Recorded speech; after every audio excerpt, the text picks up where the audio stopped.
इच्छाधारी नागिन और जादुई बोतल।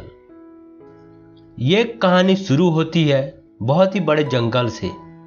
उसी जंगल में नाग और नागिन रहते थे। नाग और नागिन छोटे बड़े सांपों का रक्षा करते थे, जिसके कारण सारे सांप नाग और नागिन से डरते थे। उसी जंगल से थोड़ी दूर में एक छोटा सा गांव बसा हुआ था। उसी गांव में रवि नाम का लकड़हारा रहता था। उसका एक बेटा था जिसका नाम था सुरेश। रवि हर समय जंगल जाया करता था और लकड़ी काटकर बाजार में बेचा करता था, जिससे उसका परिवार चलता था। हर दिन की तरह रवि जंगल जाता है और लकड़ी काटता है। तभी उसी पेड़ से नागिन नीचे आ रही थी। रवि नागिन को ना देखते हुए उसे काट देता है। यह देखकर रवि डर जाता है और तुरंत घर वापस आ जाता है। थोड़ी देर बाद नाग नागिन के पास आता है। देखता है नागिन मरी हुई है। तभी नाग समझ जाता है ये काम लकड़हारा का होगा। नाग गांव को जाता है और गांव में आतंकी मचा देता है। यह सब देखकर गांव वाले डर जाते हैं। अगर हम सब चामुंडा तांत्रिक के पास नहीं गए तो ये नाग हम सबको मार देगा। गांव वाले चामुंडा तांत्रिक के पास जाते हैं और सारी बात सुनाते हैं।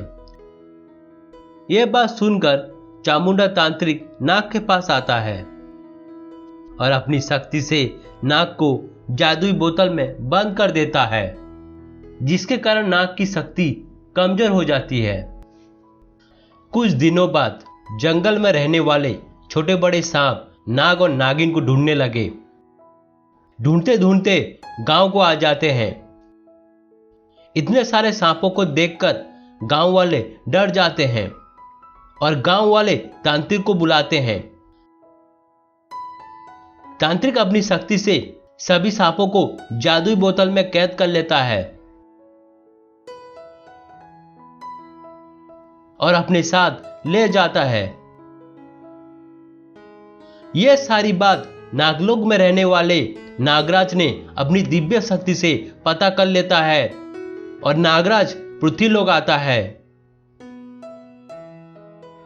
ये चामुंडा तांत्रिक मेरे सांपों को छोड़ दे, मैं इन्हें नागलोक ले जाऊंगा। यह बात सुनकर चामुंडा तांत्रिक जादुई बोतल से सभी सांपों को आजाद कर देता है। नाग आजाद होते ही नागिन का बदला लेने के लिए रवि लकड़हारे के पास जा रहा था। तभी नागराज उसे रोक लेता है। ये नाग, रवि लकड़हारे का कोई गलती नहीं है, वो बस अपना काम कर रहा था।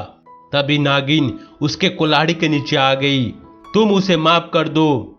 ये बात सुनकर नाग शांत हो जाता है। नागराज नाग को पृथ्वीलोक से नागलोक ले जाते हैं।